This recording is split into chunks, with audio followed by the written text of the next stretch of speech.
inconceivable. A teacher will throw someone out of the house. Suddenly the teacher will begin slapping the disciple. Without any reason or rhyme, without any cause. You were sitting with your teacher and everything was okay. You were just chit-chatting and he will begin to beat you. To create the pause.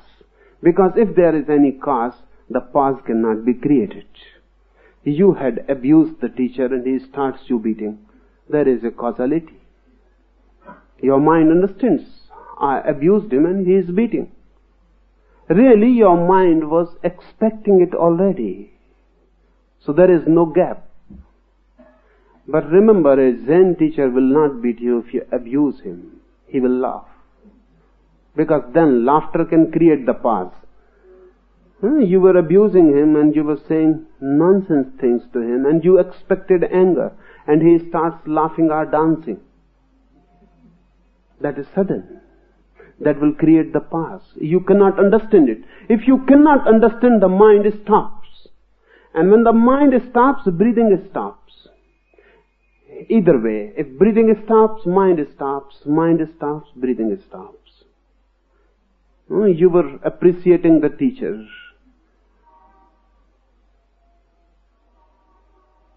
And you were feeling good.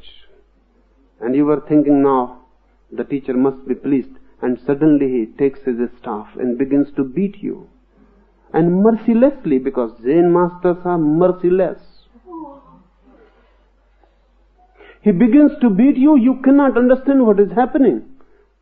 The mind stops. There is a pause. If you know the technique, you can attain to yourself. Because of such stories that someone attained Buddhahood because the teacher suddenly started beating him. We cannot understand what nonsense. How one can attain Buddhahood by being beaten by someone or being thrown out of the window by someone. Even if someone kills you, you cannot attain Buddhahood. But if you understand this technique, then it becomes easy to understand. In the West particularly, for these 30 years, 40 years, Zen has become very much prevalent, a fashion. But unless they know this technique, they cannot understand Zen. They can imitate it, but imitation is of no good. Rather, it is dangerous. These are not things to be imitated. The whole Zen technique is based on the fourth technique of Shiva. But this is unfortunate. Now we will have to import Zen from Japan. Because we have lost the whole tradition. We don't know. Shiva was the expert par excellence of this method. When he came to marry Devi with his barat, with his procession, the whole city must have felt the pause. The whole city. Devi's father was not willing to marry his girl to this hippie. Shiva was, he is the original hippie. Devi's father was totally against. No father will marry. No father.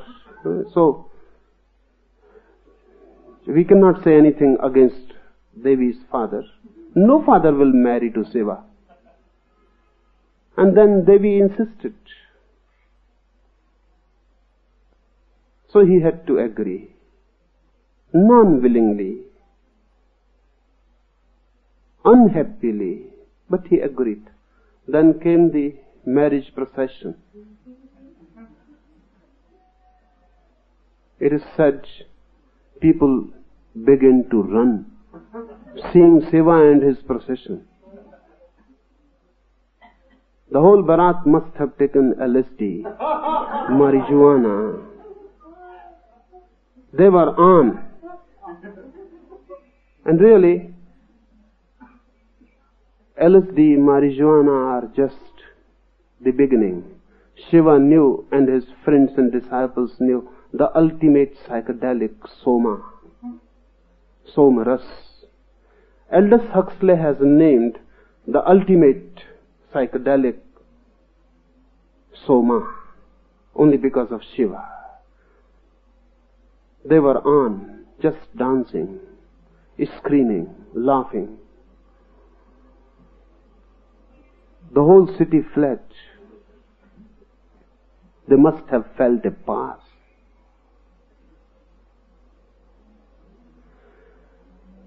Any sudden, unexpected,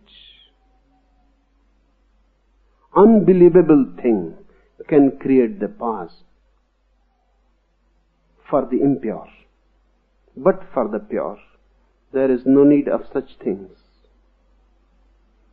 For the pure, the pause is always there. The pause is always there.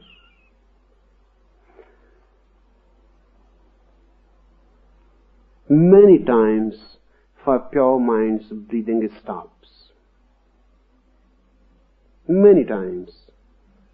If your mind is pure, pure means you are not desiring, hankering, seeking anything. Silently pure, innocently pure. You are sitting, suddenly your breath will stop. Remember this, mind moving needs breath movement. Mind moving fast needs fast movement in breath. That's why when you are in anger, breath will move fast. In sexual act, breath will move very fast. That's why in Ayurveda it is said that your life will be shortened. If too much sex is allowed, your life will be shortened. Because Ayurveda measures your life in breaths. If you take too fast breathing, your life will be shortened. Modern medicine says that sex helps blood circulation. Sex helps relaxation. And those who suppress their sex, they may get into trouble, particularly heart trouble. And they are right. And Ayurveda is also right, but they seem contradictory. But Ayurveda was invented 5,000 years before. Every man was doing much labor. Life was labor. So there was no need to relax. There was no need to create artificial devices for blood circulation. But now, those who are not doing much physical labor, only sex is their labor. That's why modern medicine is also right for modern man. He is not doing any physical exertion.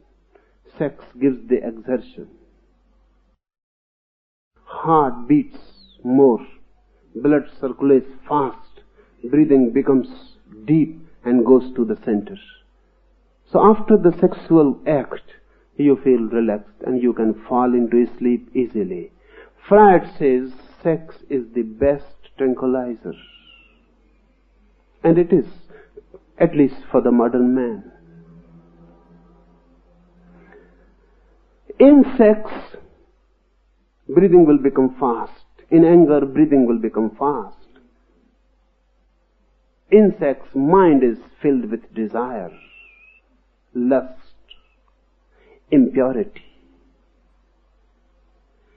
When the mind is pure, no desire in the mind, no seeking, no motivation, not going anywhere, just remaining here and now as an innocent pool, not even a ripple.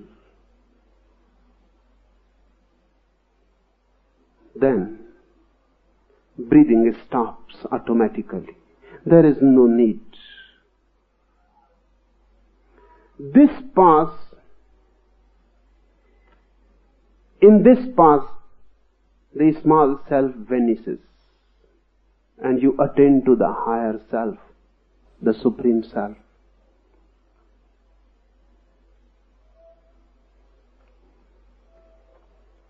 I think this will do for today.